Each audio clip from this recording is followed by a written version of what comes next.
মৃত্যুর কোনো নির্দিষ্ট টাইম নাই। এই যে গতকালকের কথা বলি, অনেকে আপনারা হয়তো সোশ্যাল মিডিয়ায় দেখেছেন কিনা জানি না, আমি দুবলাগাড়িতে একটা নিজস্ব মাদ্রাসা করছি, যেহেতু সে পড়ে থাকি বাসস্ট্যান্ড কেন্দ্রীয় মসজিদের খতিব হিসেবে।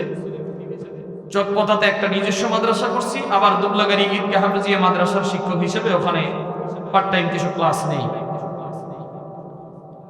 আমার চকপতা মাদ্রাসা, আমার মাদ্রাসার তালিমুস সুন্নাহ মাদ্রাসা প্লে শ্রেণীর ছাত্র, একেবারেই ছোট্ট মাসুম বাচ্চা, 6 বছরেই রিসেন্ট 27 তারিখ আসলে তার 7 বছর পূর্ণ হতো। মাহিন তার নাম। তার বাবা মা দাদা দাদির টাকা পয়সার কোনো অভাব নাই। দুবলাগাড়ি গেলেই দেখবেন রুহুলাইটি বিল্ডিং এর পরে চকপতা মসজিদের সাথেই তাদের 5 তলা বিল্ডিং। মোতালুব হোসেন টুডু নামে বড় বিলা আসল বাড়ি ধুনার গোসাই বাড়িতে তাদের বিশাল বড় বাড়ি, আবার বড় ইটের ভাটাও আছে। এই নানার বাড়ি আমাদের এই মির্জাপুরে। গতকালকে রাত্রিতে, আগের দিনে সকালে খবর শুনলাম, আমি মাহফিল করছি আগের দিনে গাইবান্ধা গোবিন্দগঞ্জ। মাহফিল থেকে নেমে ফেসবুকে ঢোকার সাথে সাথে দেখি আমার ওই ছেলের ছবিটা ভেসে উঠছে। লেখা আছে, বড় দুঃখের সাথে জানাচ্ছি যে আমাদের ফুয়াদ ভাইয়ের ছেলে খেজুরের রস পান করে বিষক্রিয়ায় দুনিয়া থেকে ইন্তেকাল করছে। ইন্না লিল্লাহি ওয়া ইন্না ইলাইহি রাজিউন। আমি দেখা মাত্র একেবারে পুরো শরীরটা আমার শক হয়ে গেল। হায়, কি বলে!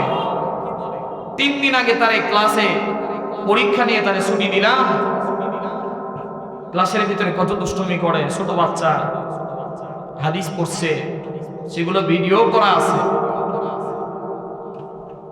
তার বাবারে ফোন দিলাম, তার মায়ের ফোন দিলাম, কেউ ধরে না। বিশ্বাসই হচ্ছিল না। মৃত্যু সবার আসবে, কার কখন আসবে এটা জানা নাই। পরবর্তীতে সকালবেলায় তার ফোন সেটে বাবার ছেলে ফোন ঢুকলো। ফোন দিয়ে বললাম, মাহিনের জানাজার নামাজ কয়টায়? বলতেছে 11টায়। আমার ড্রাইভার ছিল না, অন্য আর একটা গাড়ি নিয়ে, প্রাইভেট কার নিয়ে চলে গেলাম সে বড় বিলা। জানাজার নামাজে গিয়ে নিজেকেই আমি কন্ট্রোল করতে পারতেছিলাম না, চোখের পানি আসতেছিল। তাহলে তার মা বাবাকে আর কি সান্ত্বনা দিব? প্রত্যেকটা মানুষ পাগলের মতো হয়ে গেছে। তার জানাজা নামাজ কমপ্লিট করে তাকে তার পারিবারিক কবরস্থানে কবরস্থ করা হলো। ছোট্ট সন্তান, 6 বছরের সন্তান দুনিয়া থেকে বিদায় নিয়ে চলে গেল। এই তো হায়াতের জিন্দেগি। নতুন জামা কিনছে, নতুন কাপড় চোপড় কিনেছে, 27 তারিখে তার জন্মদিনে কাপড়গুলো পরাবে, সেই সময়টুকুও তার ভাগ্যে জুটল না। এমনি করেই তো আমাদের এই হায়াতের জিন্দেগি একদিন শেষ হয়ে যাবে। তবে হায়াতের জিন্দেগি শেষ হওয়ার পরে আমাদের জন্য কিয়ামতের বড় বড় একটা দিন অপেক্ষা করতেছে। কিয়ামতের ময়দানে আল্লাহ তাআলার সামনে আমাদের হাজিরা দিতে হবে। কিয়ামতের